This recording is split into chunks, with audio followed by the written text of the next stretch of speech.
que nós recebemos ao entrarmos no salão e vamos acompanhar essa página de pacificação, de harmonização dos nossos corações, das nossas mentes.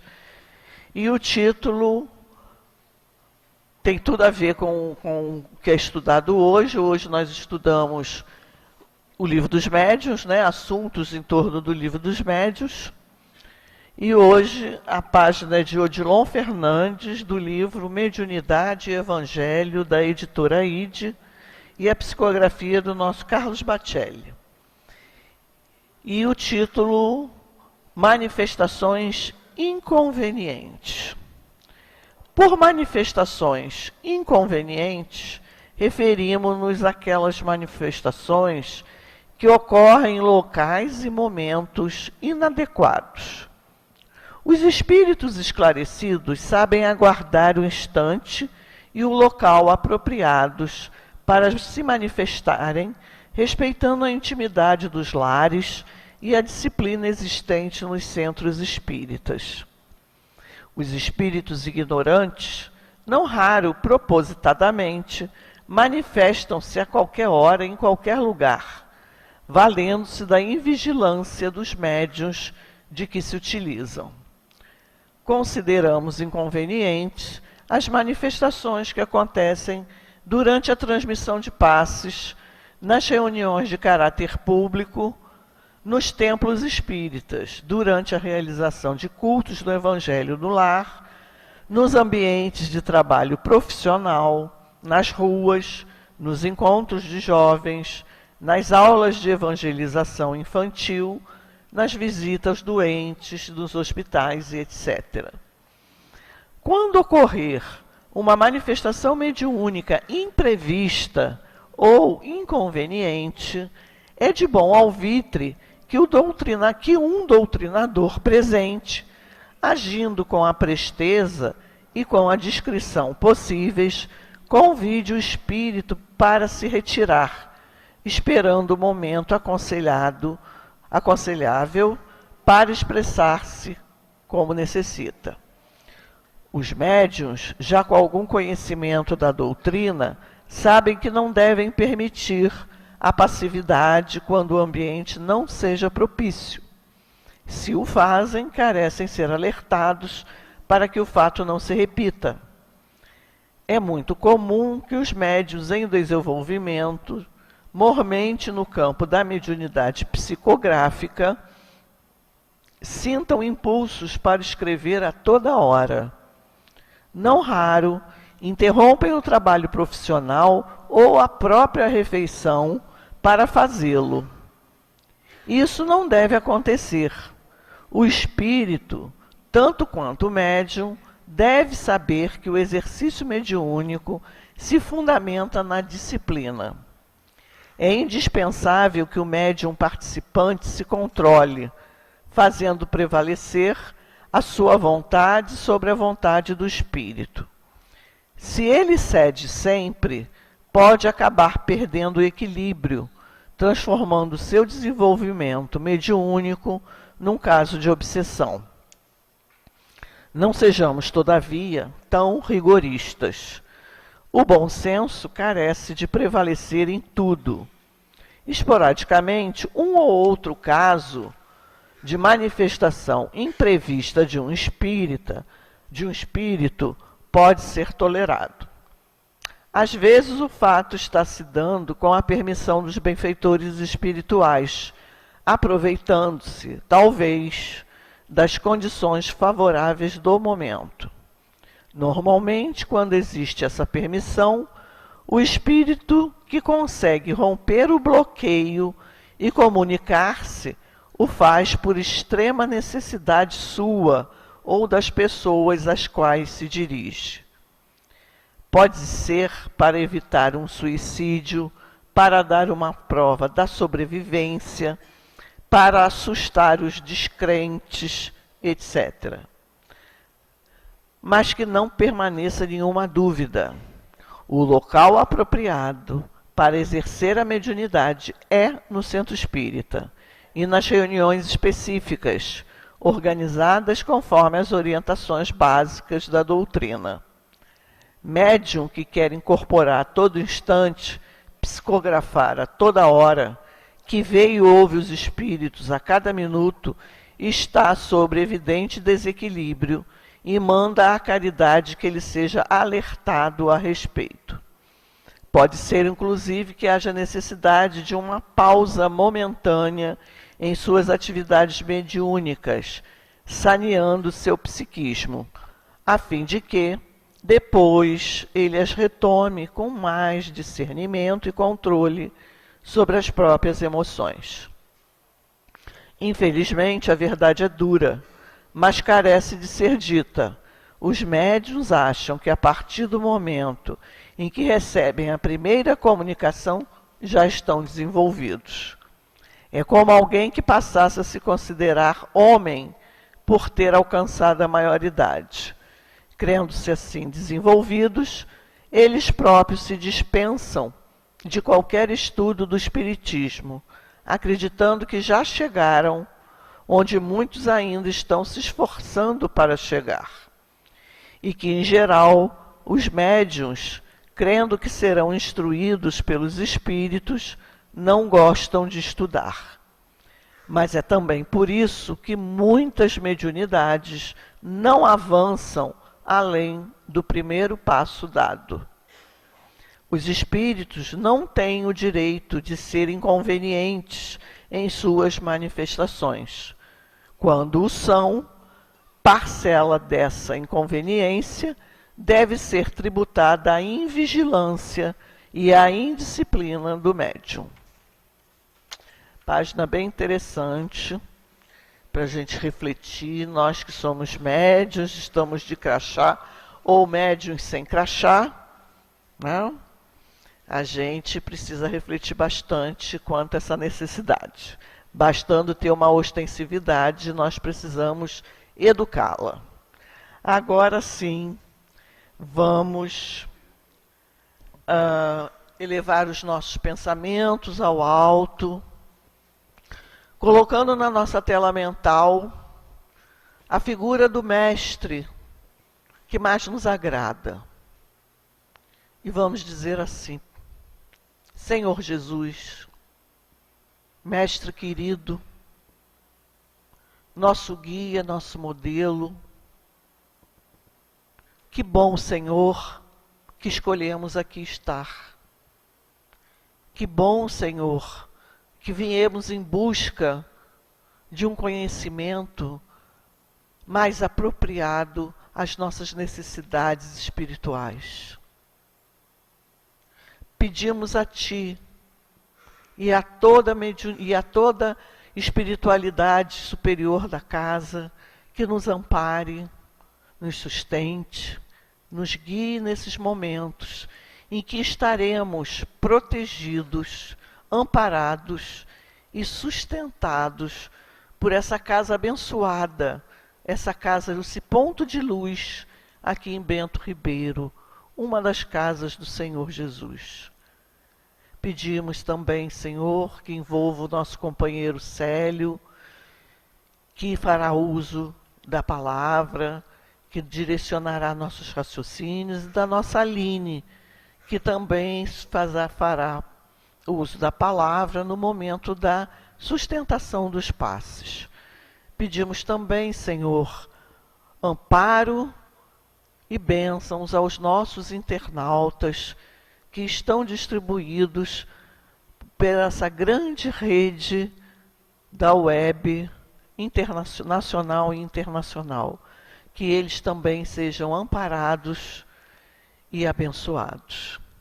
E assim, Senhor, contando com a sua presença, com a sua luz, com as suas bênçãos, nessa hora bendita, te pedimos simplesmente a permissão para darmos por iniciados trabalhos de estudos e passes dessa segunda-feira no horário das 19h30. Assim seja, graças a Deus.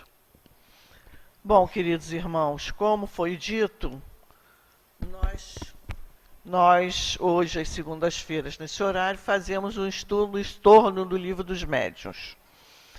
E estamos estudando, estamos no capítulo 25 do Livro dos Médiuns, das evocações, no item 282, que diz que questões sobre evocações, números de 22 a 35. Nós vamos ler 3 questões e deixar o restante para o nosso Célio desenvolver.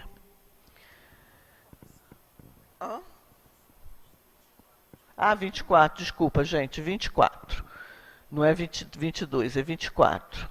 Quando se evoca pelo pensamento o espírito de uma pessoa, esse espírito vem até nós, mesmo que não haja manifestação através da escrita ou de outro modo?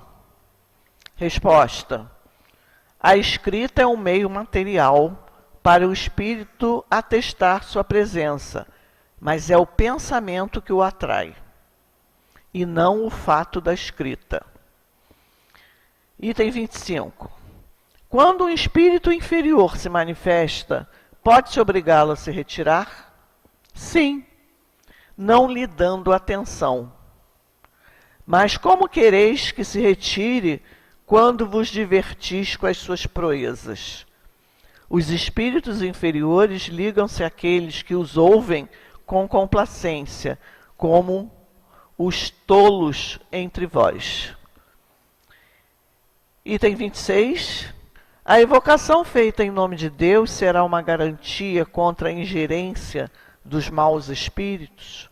Resposta da espiritualidade: o nome de Deus não constitui um freio para todos os espíritos perversos, mas contém muitos deles através desse meio. Afastais sempre alguns deles, e muito mais afastareis, se ela for feita do fundo do coração, e não como uma fórmula banal. Agora nós vamos passar a nossa palavra ao nosso querido Célio, e pedimos a ele, a Deus, que o abençoe. Estão me ouvindo bem? Tá bem? Não? Melhorou? Boa noite a todos. Livro dos Médiuns, segunda-feira, falando de evocação, e a gente sempre quer, logo no início, eu gostaria de propor como a gente vai trabalhar, não é hoje. A gente vai pegar as perguntas todas, são perguntas muito simples, e respostas também simples, mas que tem assim, algumas nuances que a gente pode juntos trabalhar sem perder muito o contexto. Ela já leu 3, e eu vou voltar à primeira, quando ele diz que quando se evoca pelo pensamento, existe alguma maneira de se evocar os espíritos que não seja pelo pensamento? Então já é uma reflexão para a gente, né? Então, todas as vezes que a gente vai evocar, ou seja, convidar, chamar até nós sempre vamos usar o pensamento. O pensamento é o veículo de comunicação. E a gente fala assim, os espíritos se comunicam na Terra pelo pensamento. Sim, nós nos comunicamos, só que precisamos verbalizar, precisamos de códigos que façam que nós sejamos entendidos. Não é? Então precisamos da palavra, precisamos de uma série de coisas exteriores. Mas na realidade tudo isso é uma representação do pensamento. Então no momento que eu estou pensando, eu preciso usar uma palavra, o idioma português, que é o nosso idioma, para que a gente se faça compreensível, né, entre nós. Mas pensamos. E aí começamos a refletir. Quando a gente pensa e evoca, é interessante a gente pensar na qualidade do pensamento. Quando o Cristo é lembrado a todo momento como um grande médico das almas, quando ele fala do vigiai e orai, ele fala exatamente sobre isso, que a qualidade dos nossos pensamentos, como o pensamento é plástico, como o pensamento é vida, como o pensamento é matéria, e ele realmente se impregna à energia que circula em torno de nós, a gente está sempre fazendo uma evocação. Então, no momento em que eu penso em alguma coisa, imagina, eu penso, por exemplo, em ajudar alguém. E eu penso firme nisso. Aí eu preciso ajudar alguém. E às vezes a gente não sabe como fazer isso. Como que eu vou fazer isso? Não é? Recentemente nós tivemos um encontro de Bezerra de Menezes. E eu me lembro que agora, muito recentemente, eu tentando auxiliar uma amiga, uma questão material, porque moralmente e espiritualmente ela está bem, mas ela precisava de uma ajuda material que era crucial, e no momento em que eu fui lá e vi a situação e não sabia o que fazer, eu resolvi ir caminhando para casa, para poder diluir um pouco a minha sensação de impotência, que na realidade a gente sente assim em determinadas situações. E eu me lembro que eu fui pensando, e eu olhei para o céu, era um céu nublado, né? Na Tijuca a gente não vê muita coisa no céu não, sabe? A gente tenta ver, mas não consegue. Então eu fiquei olhando e estava aquele pouquinho de coisas que eu conseguia ver, mas eu lancei uma vibração de, meu Deus, eu não sei o que fazer. Como a gente pode ajudar? Eu não sei o que fazer.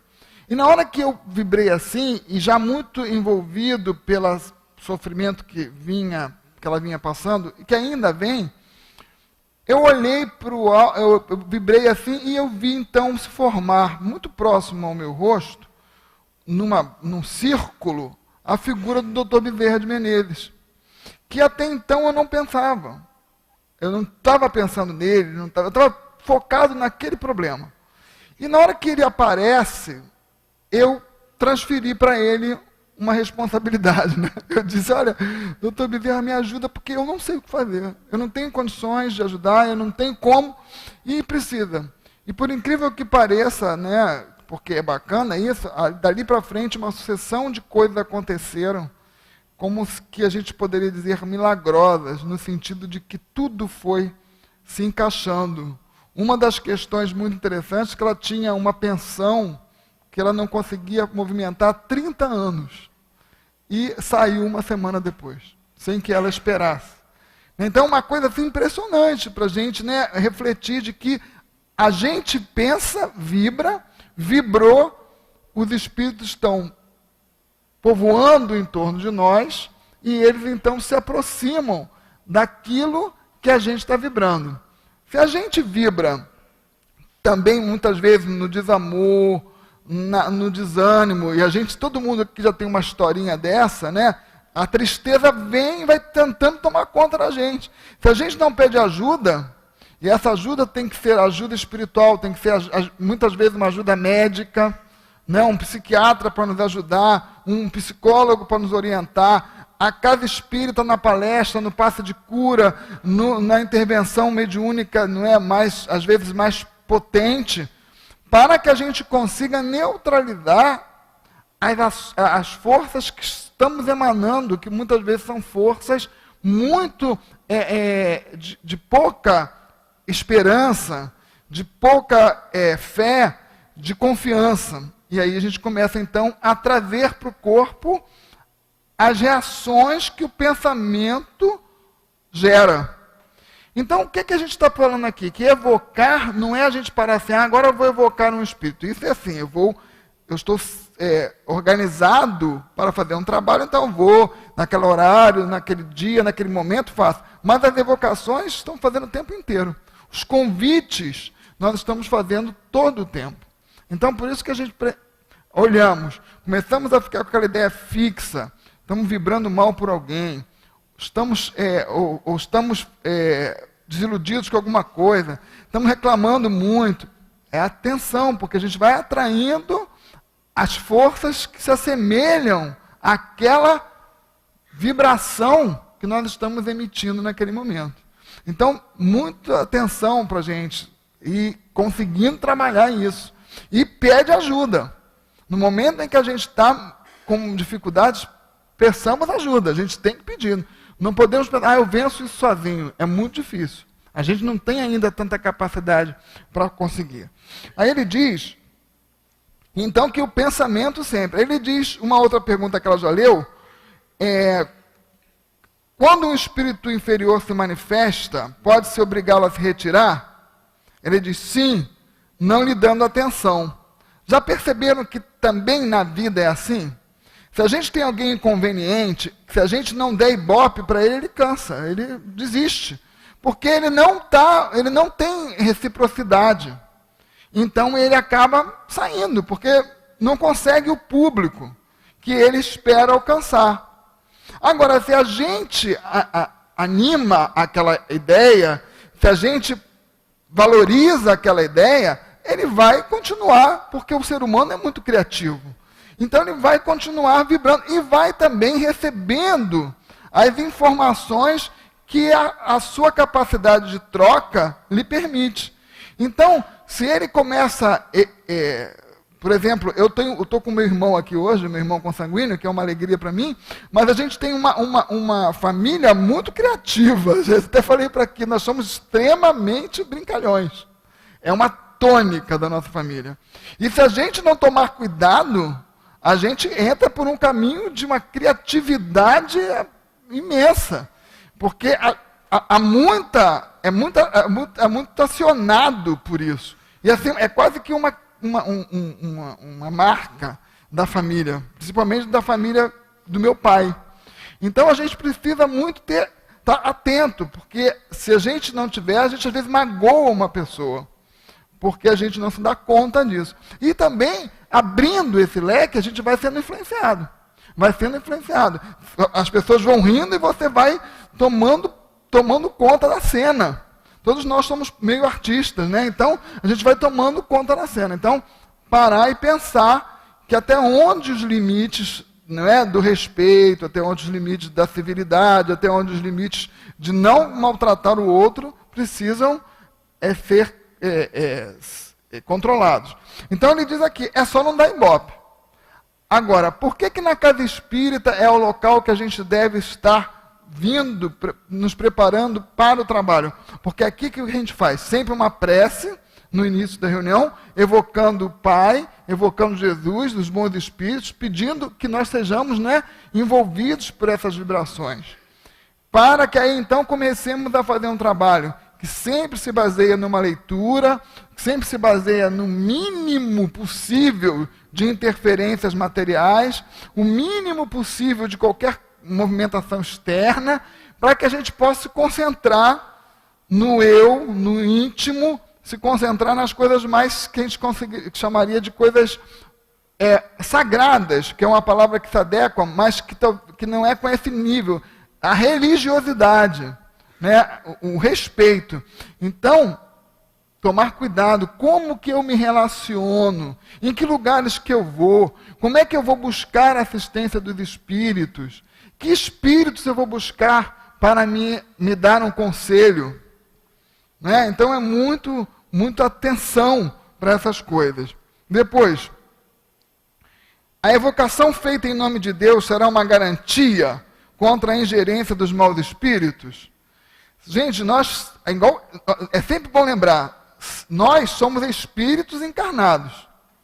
Quantas vezes você vê a pessoa utilizar o nome de Deus para conseguir sabidamente vantagens escusas, vantagens, não é? Que são fora da ética, mas ela usa sem nenhum pudor. Se ela faz isso encarnada, por que ela não faria desencarnada? Faria também. Então a maneira da gente conseguir blindar-nos disso é manter uma vibração, uma reunião ao máximo focada nos bons sentimentos. A gente tem um exemplo aqui que eu sempre me lembro disso de uma forma muito surpreendente. Numa ocasião, eu cheguei à casa espírita para pegar alguma coisa no final da reunião. Era uma reunião de sábado em que tinha muita gente. E era naquela época que nós não tínhamos tantas reuniões, nós tínhamos menos, mas tínhamos uma quantidade muito grande de pessoas. E eu me lembro que eu cheguei mais tarde para pegar alguma coisa, e quando eu cheguei na porta, tinha um médium parado, que era muito meu amigo, muito conhecido, e estava saindo uma pessoa que também era muito conhecida, médium da casa. Quando essa pessoa passou por nós, eu cumprimentei, e que a pessoa andou, ele começou a falar tão mal daquela pessoa, mas de uma maneira tão tão imprópria, assim, tão infeliz, que aquilo me deu me chocou. Mas eu fiquei olhando para ele, porque quando você vem para o centro, você pensa assim, poxa, eu vou para um lugar diferenciado, onde a gente mas não é isso, porque a gente não vigia o pensamento da gente. E eu me lembro que eu entrei e fiquei assim, tentando mostrar para ele um outro lado, mas ele estava muito fechado, muito bloqueado nas ideias dele, e eu entrei. E aí o altivo comentou que o Dr. Herman meio que deixava sob a responsabilidade de altivo nos manter amigos. E que era algo muito triste para ele quando ele sabia que havia um senão qualquer entre os médios da casa. Que ele disse que isso era muito triste para ele. Entendeu? Como é que ele, até nisso, a gente muitas vezes não se deu conta de todo esse trabalho que o altivo fez, a própria espiritualidade dizendo para ele, olha, ali tem dois adultos que não conseguem estabelecer uma relação harmônica e você precisa resolver. Precisa tentar rever isso, porque alguma coisa está faltando. Então, veja, se a gente já pensar nisso, poxa, deixa eu fazer o meu papel, diminuir, não criar esse tipo de problema. Mas a gente vê, então, que nesse momento que eu estou vibrando dessa forma, olha o que eu estou atraindo. Olha as relações que eu estou criando. Olha o que eu estou lançando para aquela outra pessoa.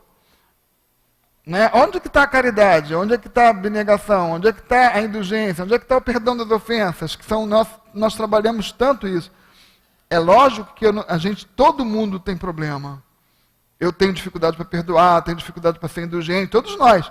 Mas é preciso não alimentar. A gente sente aquela coisa, nossa, mas espera aí, deixa eu mudar, porque senão eu vou me complicar. Vou atrair situações graves para mim. E muitas vezes a gente cria divisões dentro da própria casa espírita, que deveria ser um lugar de união, né? Um lugar de todo mundo trabalhando para o mesmo objetivo. Então ele diz aqui, que o nome de Deus não constitui um freio para todos os espíritos. Pessoas como aqui e espíritos lá que não fazem a menor diferença. Até se aproveitam disso para levar as pessoas ao equívoco, para levar as pessoas ao erro. Vocês vejam, não é sabido que na Idade Média, só para a gente situar um pouquinho, a Idade Média, 400 anos depois de Cristo, 1000 anos, 1400, né, que foi ali um espaço entre a Antiguidade e a Renascença, esse pedacinho ali, como que se usou Deus como sendo o grande gerente de tantas coisas erradas que se faziam. Certo? Mesmo na Renascença, quantas pessoas foram levadas à fogueira para a defesa do nome de Deus?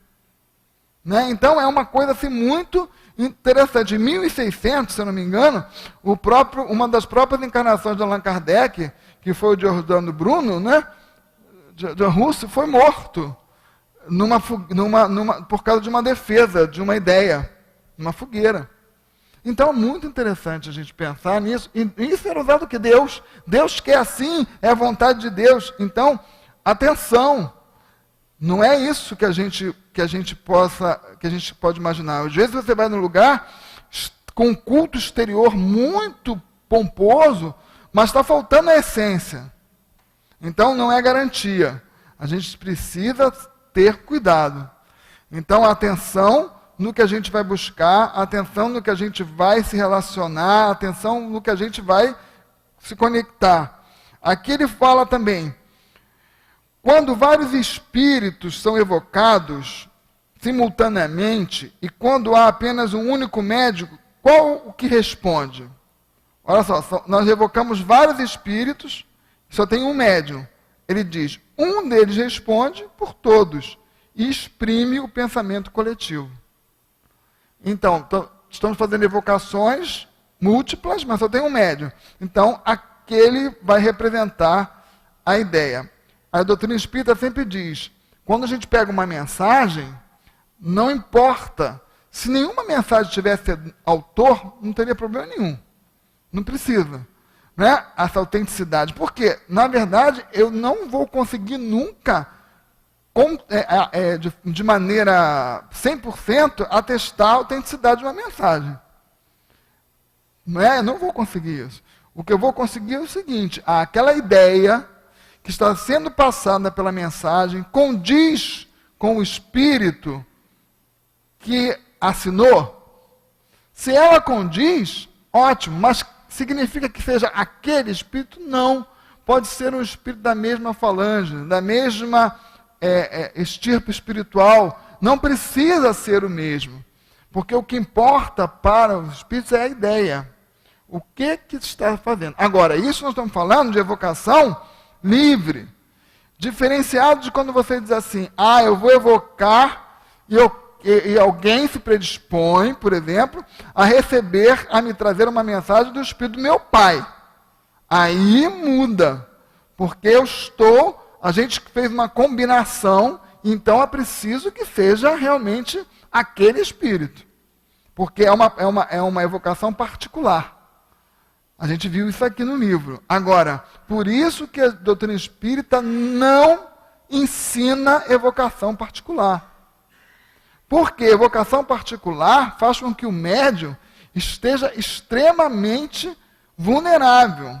E como nós, como foi dito na primeira leitura, não nos preparamos tão bem como deveríamos, a possibilidade de equívoco é grande. Então, o Chico Xavier, vocês viram na história dele, quantas vezes tentaram pegar o Chico lá em situações constrangedoras, criando situações. Então, evita-se esse tipo de comunicação, principalmente quando a gente é um médium que está no início, que ainda não consegue entender muito bem as forças que nos cercam. Quando a gente não tem a gente sabidamente não está moralmente preparado para uma tarefa como essa, porque a gente é que tem que saber se a gente está ou se a gente não está, não é?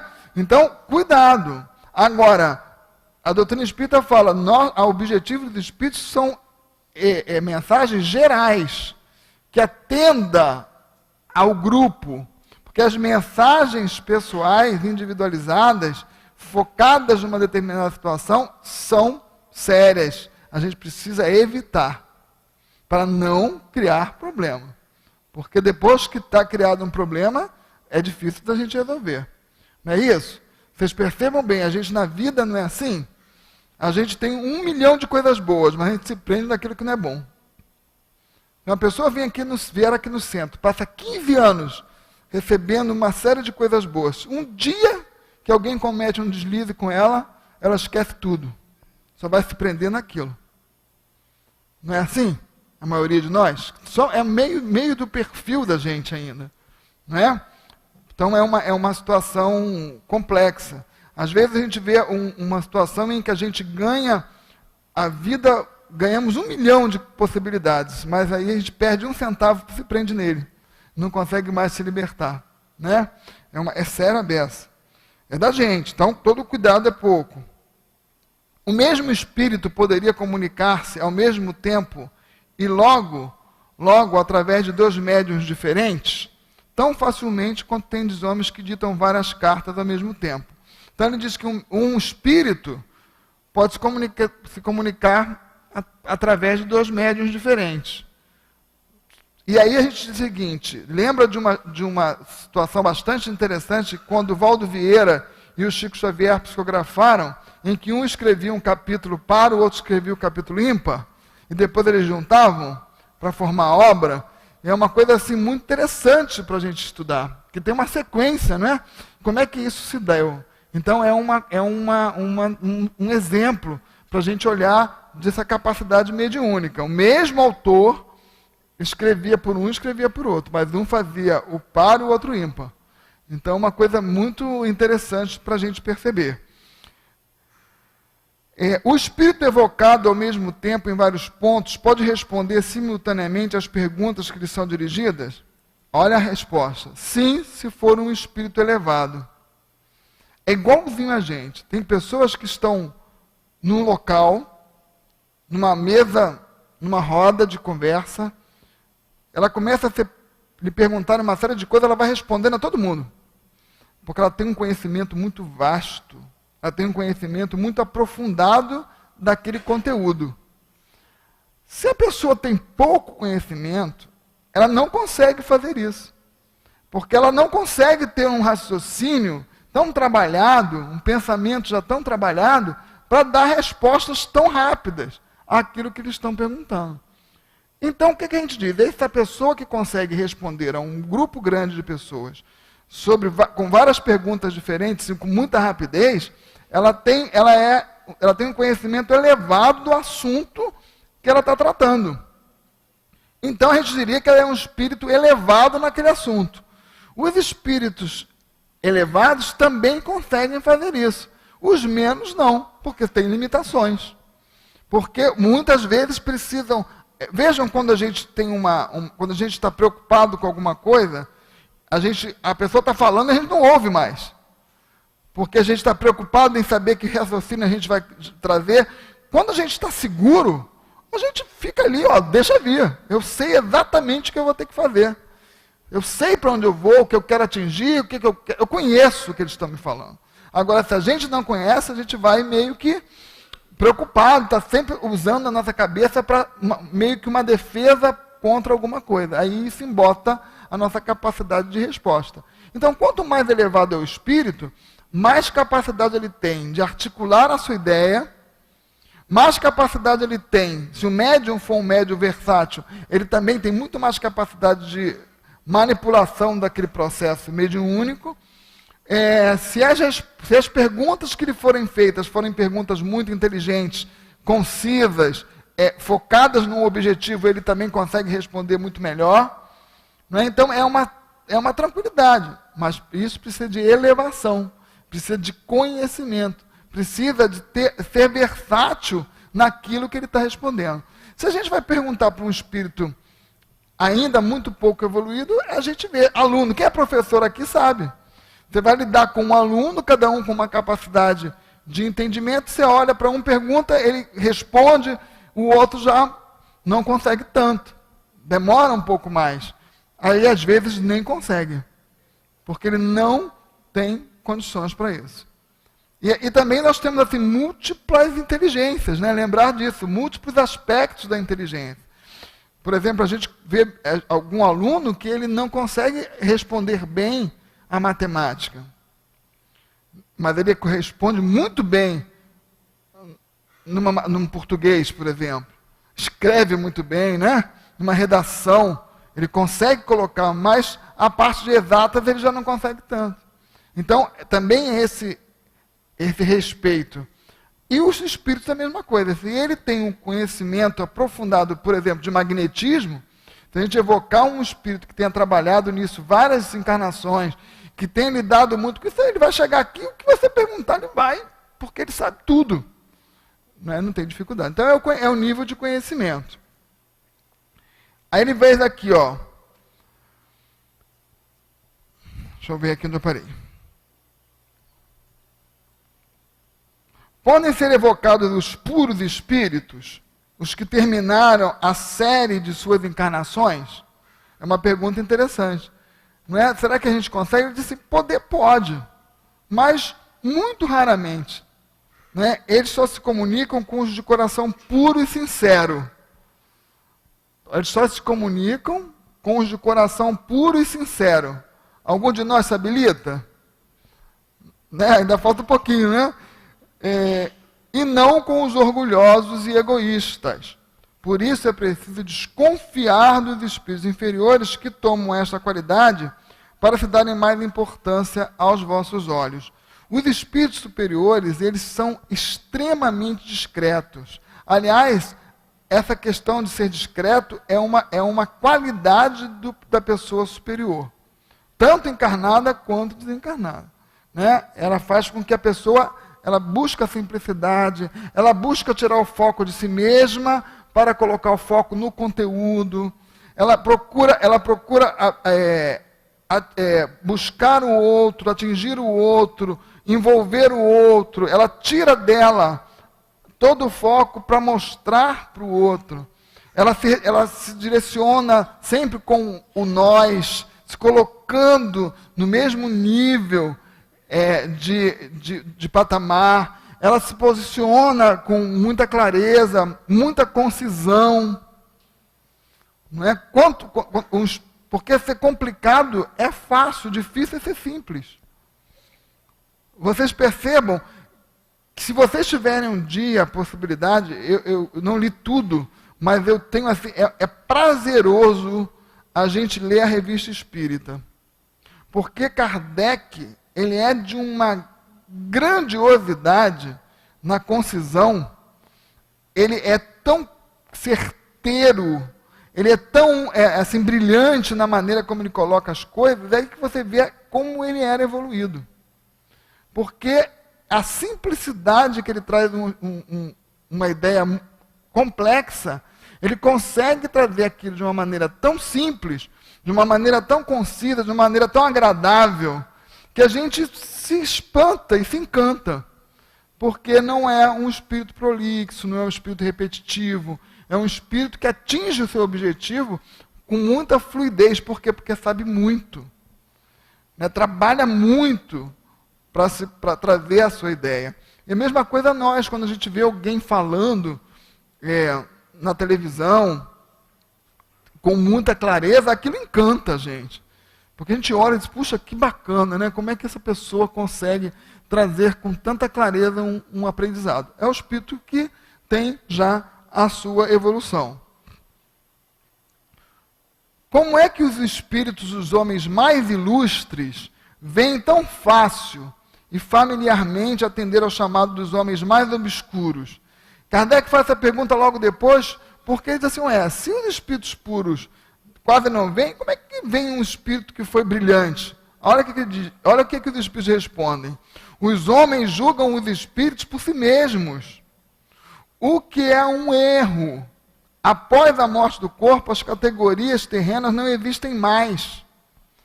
Não há distinção entre eles, senão a bondade, e os que são bons vão por toda parte, onde haja um bem a fazer. Então, muitas vezes a gente vê uma pessoa aqui e a gente acredita que ela esteja muito evoluída, mas às vezes não. Né? E aí ela vem com facilidade, mas a gente se surpreende, porque o que na verdade, às vezes a pessoa teve uma posição religiosa de muita notoriedade, mas no íntimo. Não é? O que os espíritos falam? O conhecimento do espiritismo nos dará uma possibilidade de uma morte melhor? Ele diz assim, não necessariamente. Ajuda, porque o conhecimento sempre ajuda. Mas o que é mais importante é ter feito o bem. É ter sido uma pessoa honesta consigo mesmo, né? Porque é aquela história, eu posso até não conseguir fazer todo o bem que eu gostaria ou que eu poderia, mas eu faço bem de acordo com a minha convicção de bem. Aquilo que eu entendo, aquilo que eu acredito, né? Isso que faz diferença. Então, na hora em que ele chega aqui e pergunta isso, vejam, tem um herói nacional chamado Duque de Caxias, já ouviram? Falando nele? Né? Todo mundo lembra disso. Você veja que não há nenhuma referência de Duque de Caxias em espírito. Eu já procurei tudo. Não existe. E quando a gente vai olhar a história de como se deu a Guerra do Paraguai, nossa, a gente fica com que esse herói nacional surpreende negativamente. Né? Então é uma situação. Por exemplo, quando a gente olha Mao Tse Tung, né? Para muita gente, mas vai olhar, vai cavucar, né? Vai descobrir. Então, a gente pensa que, nossa, vai ser aquela história que a gente imagina. Não, os espíritos sempre falam, não é isso. E nós temos na literatura espírita o Frederico Figner, né, que é o irmão Jacó, que tem essa experiência. E olhem bem, a biografia do Frederico Figner, não espírita, é impressionante. Olha, você imagina o que é uma pessoa levar para a sua casa a mansão Figner, que fica aqui na zona sul do Rio de Janeiro, na gripe espanhola, ele levou doentes para dentro da sua casa, expondo mulher, filha. Ele levou tudo isso. E não chegou bem na espiritualidade. Por quê? A gente olha, nossa caramba, será que eu levaria doentes desse porte para dentro da minha casa, expondo meus filhos, minha filha? Não é? Mas ele levou. Agora, chegam lá, havia um negócio que eles tinham uma intenção que a gente não conseguia perceber. Não é? Então, que intenção é essa? Só ele e Deus sabiam. Não é? Então, havia ali uma intenção não tão caridosa quanto se supunha. Certo? Então, é uma situação que a gente pensa, nossa, esse espírito vai ser muito iluminado. Mas não. Na verdade, a honestidade das nossas escolhas é que são. Eu escolho ruim, mas eu escolhi honestamente, tudo bem.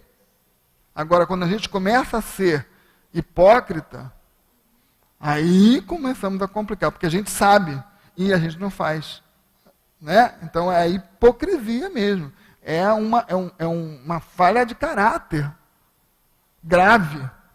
Agora, se a pessoa faz a escolha, acredito nisso, eu buscar isso, né? Eu vou tentar. Eu digo para vocês assim, isso é uma opinião pessoal que só fica entre nós, tá? Eu quando li Hitler e Mao Tse Tung, eu fiquei mais com Hitler. Achei ele superior.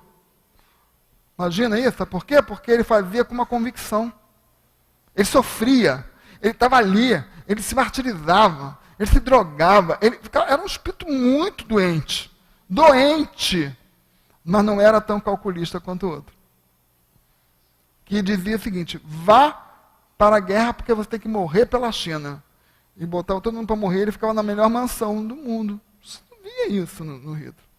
Entendeu? Então, às vezes a gente fica no nosso pensamento, né, nossa forma de pensar, mas isso é uma opinião pessoal, tá, gente? Não tenho a menor ideia de qual é que está na escala de um e de outro.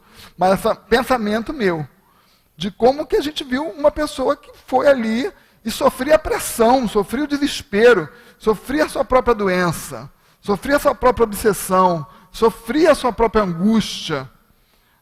E o outro não, era um calculista. Estou calculando, eu estou agindo assim premeditadamente. Então é isso que é a nossa diferença. Nós todos temos o direito de errar, porque errar faz parte do processo de evolução, não é? Mas precisamos começar a ter essa questão de não ser hipócrita. Começar, né, aí enxergando. Depois da morte, quanto tempo deve se levar para evocar um espírito? Isso é interessante. Tem um amigo meu que diz assim, fulano morreu. Aí ele dizia assim, morreu, não sei se desencarnou, só sei que morreu. Né? Ele usava sempre isso. Então por quê? Porque ele dizia assim, morrer significa que o corpo morreu. Mas será que a pessoa desencarnou? O que ele quer dizer? Será que ele se desligou do corpo? E aí é interessante, porque ele diz assim, pode-se fazer no instante mesmo da morte. Mas como neste momento o espírito ainda está em perturbação, e aí a gente tem que entender perturbação como assim, o momento de fazer a mudança de situação. Porque às vezes a palavra perturbação parece que é uma perturbação de ordem inferior. Não, é um momento de mudança. É adaptação, acho que é a melhor palavra. Em vez de perturbação, talvez a adaptação fosse melhor. Então, como nós estamos adaptando, imagina, eu estou saindo de um lugar escuro, totalmente escuro, e vou para um claro. Eu entro na perturbação, ou seja, na adaptação. Saio de um lugar quente para um frio, não é isso? Eu tenho que fazer a minha adaptação. Estou dormindo, me acordo para eu fazer alguma coisa, eu estou no estado de perturbação. Ou seja, de adaptação. Sair de um estado para outro. Então ele diz que no momento em que a gente está desencarnando, a gente tem a adaptação. E tem os tipos. O que é morrer? Né? É quando o nosso corpo perde a vitalidade. Lembra que a gente tem um espírito, tem um perispírito, tem um corpo. Quando a gente encarna, a gente tem o fluido vital, que é aquele fluido que vai fazer com que esse nosso organismo viva aqui por um determinado período. A gente recebe uma carga energética que vai dizer, olha, essa carga te propicia viver aqui 30, 40, 50, 60 anos, 100 anos. Eu tenho aquilo. Agora, quando essa vitalidade... Imagina um garoto de 30, de 20 anos que sofre um acidente de automóvel. A vitalidade dele, as células estão encharcadas de vitalidade. E no momento em que há o desencarne inesperado, o que acontece?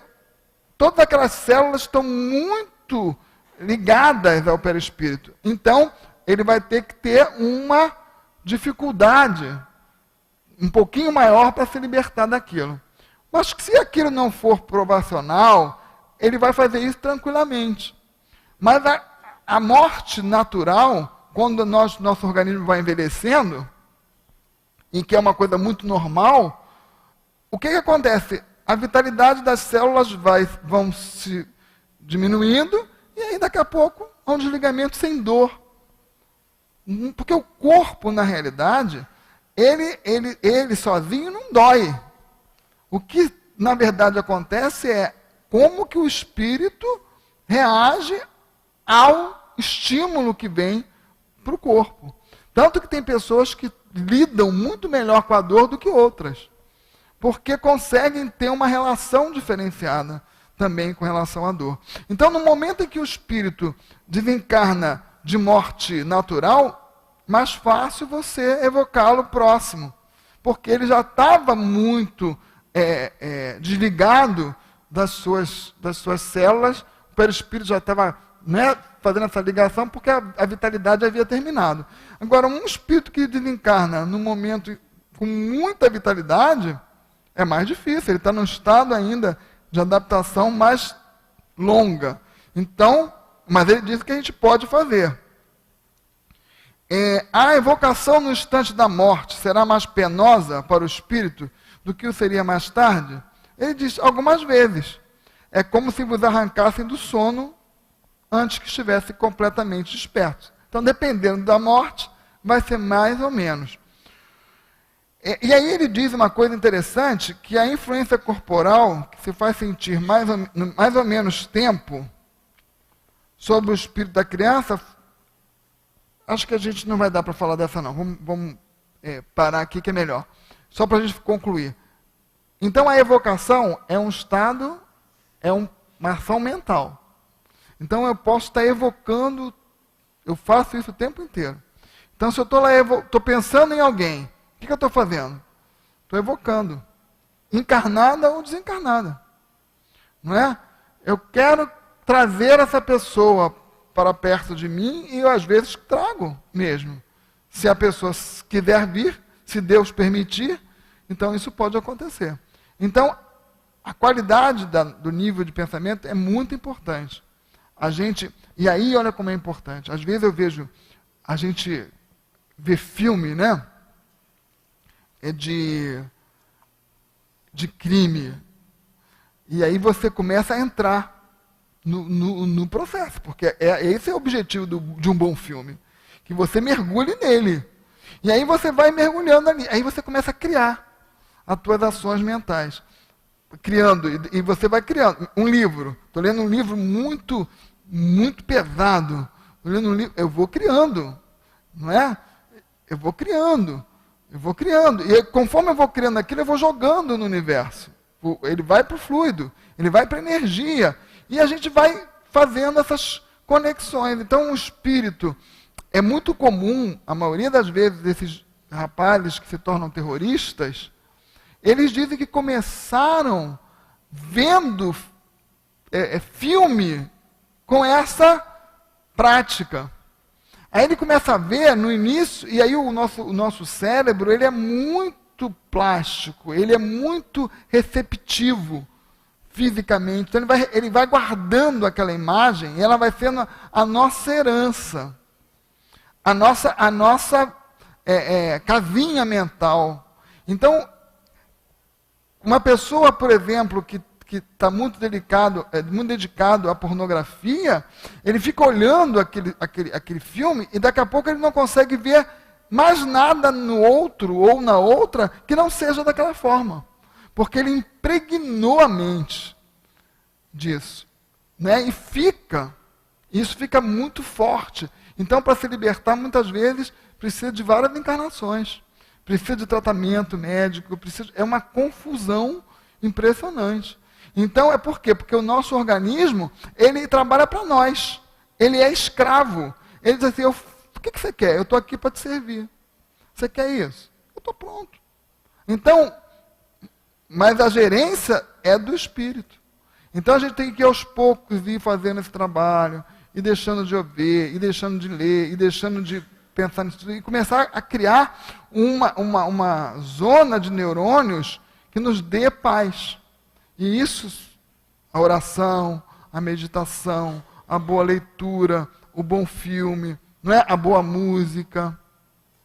É um trabalho que a gente tem que fazer para poder fazer a limpeza da nossa região cerebral e a gente começar a ter uma qualidade de pensamento melhor. Tá certo? Então agradeço a vocês a oportunidade que a gente possa reler mais, né, esse item e pensar na responsabilidade do pensamento. Muito bom, né, gente? Pena que o relógio é implacável. Ele nos diz direitinho a hora que a gente tem que parar. Senão a gente ficaria aqui ouvindo o Célio falar do plano espiritual, de espíritos inferiores, de espíritos superiores, até uma meia-noitezinha, assim, né? Né, Célio? Que você esteja aqui conosco outras vezes, né? Trazendo seu conhecimento, suas informações tão claras, tão precisas.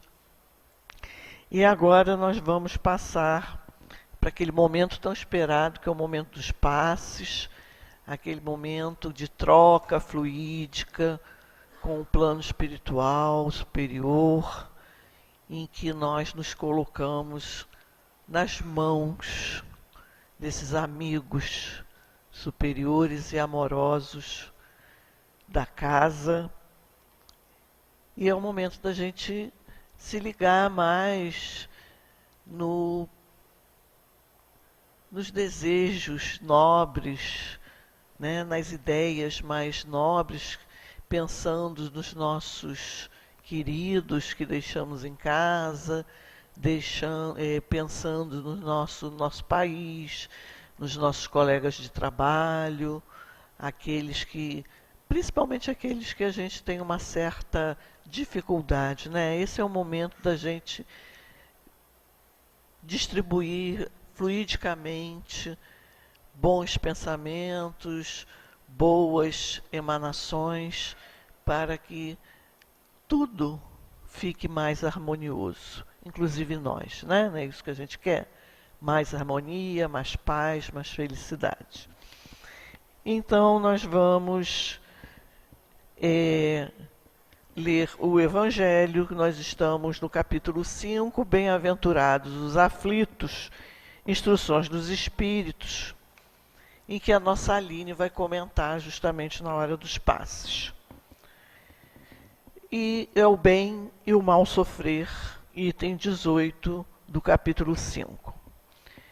Nos diz assim: quando Cristo disse, bem-aventurados os aflitos, o reino dos céus lhes pertence, ele não se referia aos sofredores em geral, pois todos os que estão na terra sofrem, quer estejam sobre um trono ou na miséria. Porém, poucos sabem sofrer, poucos compreendem que só as provas bem toleradas podem conduzi-los ao reino de Deus. O desânimo é um erro. Deus vos recusa consolações se vos falta coragem. A prece é um sustentáculo para a alma, mas não é suficiente. É preciso que ela seja apoiada sobre uma fé viva na vontade de Deus. Muitas vezes vos foi dito que ele não envia um fardo pesado para ombros frágeis.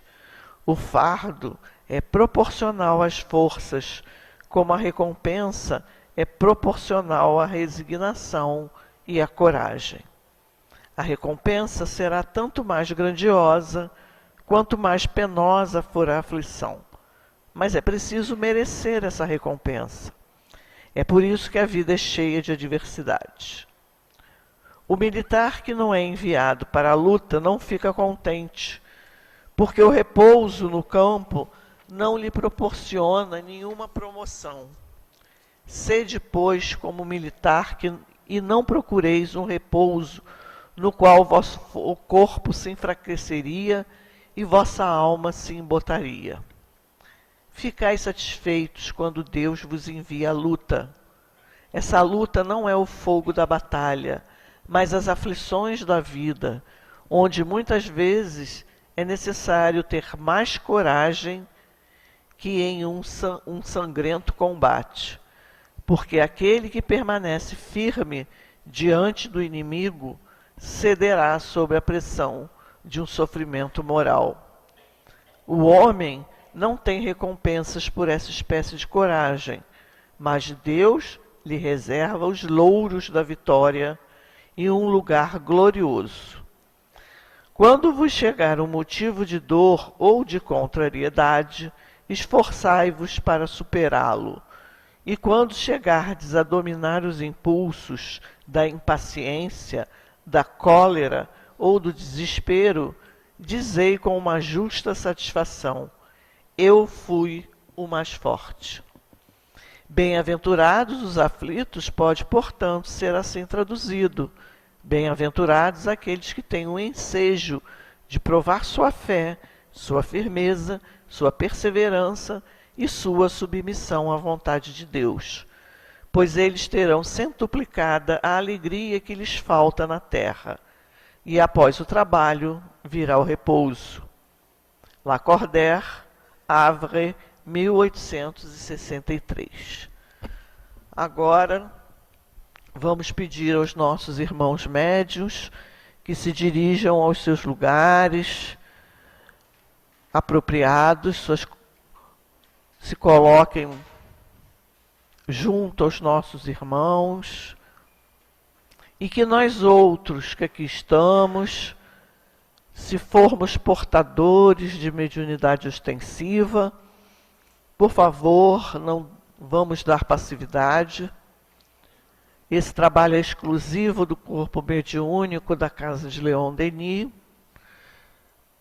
E se você sentir alguma perturbação, alguma coisa, por favor, mude o padrão de pensamento, mude o foco do que você está pensando. Pedimos também aos nossos internautas que se coloquem numa posição confortável, onde quer que se encontrem, para que o fluido oriundo daqui do centro Leon Denis chegue até cada um que está focado e ligado nessa reunião. Vamos aguardar mais um pouco para que todos os médiuns se posicionem. E já vamos aproveitando essa paz, essa tranquilidade, para elevar os nossos pensamentos ao alto, evocarmos o nosso guia espiritual, né, a estar ao nosso lado, pedindo ajuda, e que todos nós que aqui viemos, vamos receber, dentro do nosso merecimento, tudo que viemos buscar. Mais um pouco. E elevemos mais uma vez o nosso pensamento ao alto. Senhor Jesus, chegou o momento tão esperado por nós, o momento dos passes, aquele momento em que nos colocamos à disposição, nos colocamos aos pés do Senhor, com a certeza de que Ele está do nosso lado, nos ajudando, nos amparando. Fortalece, Senhor, todos aqui presentes e qualifica a mediunidade de nossos médiuns para que a troca fluídica se faça da melhor maneira possível, dentro de sua justa e reta ordem divina, Senhor.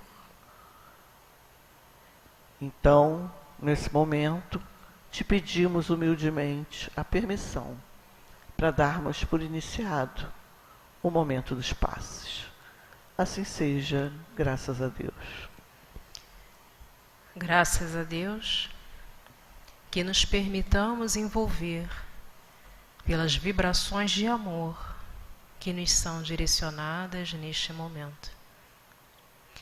Na noite de hoje, o Espírito Lacordaire nos vem falar acerca do bem e do mal sofrer.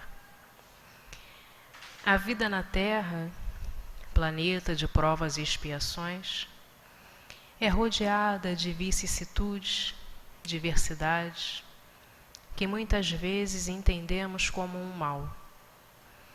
Nada mais do que experiências necessárias ao progresso de cada um de nós.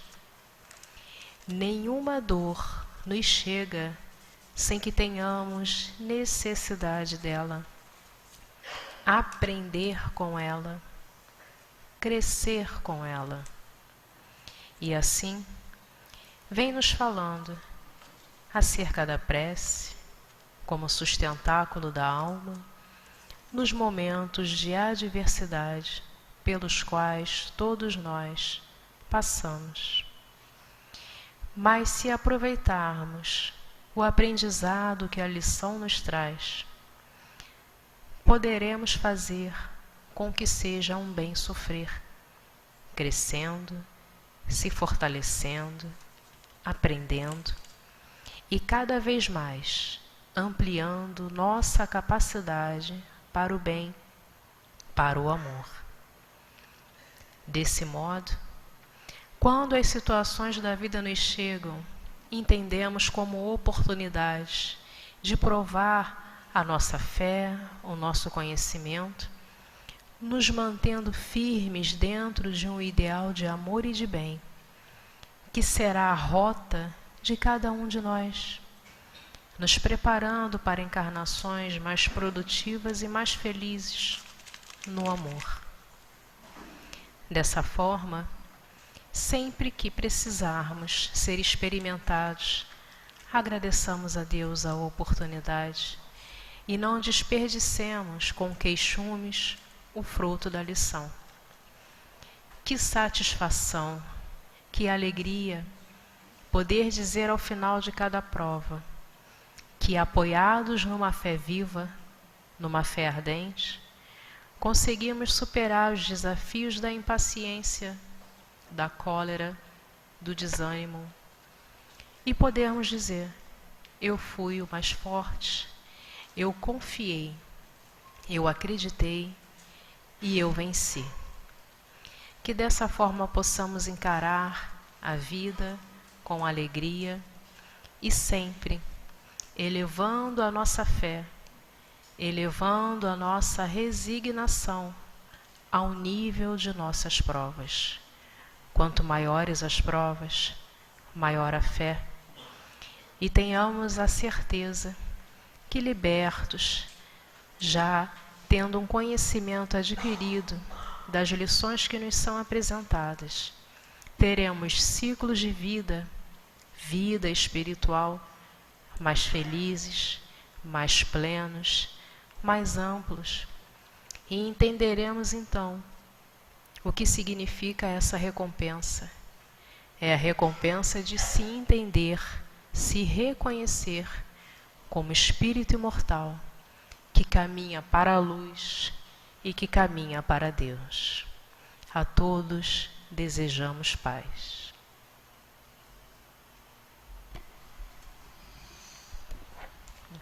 E agora, irmãos, só nos resta agradecer agradecer por termos feito parte desse banquete espiritual, onde fomos agraciados com paz, harmonia, tranquilidade.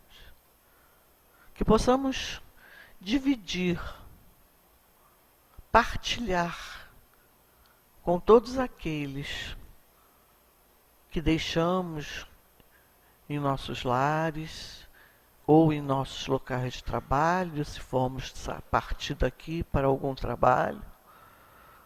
Tudo que aqui recebemos com o coração mais leve, aliviado,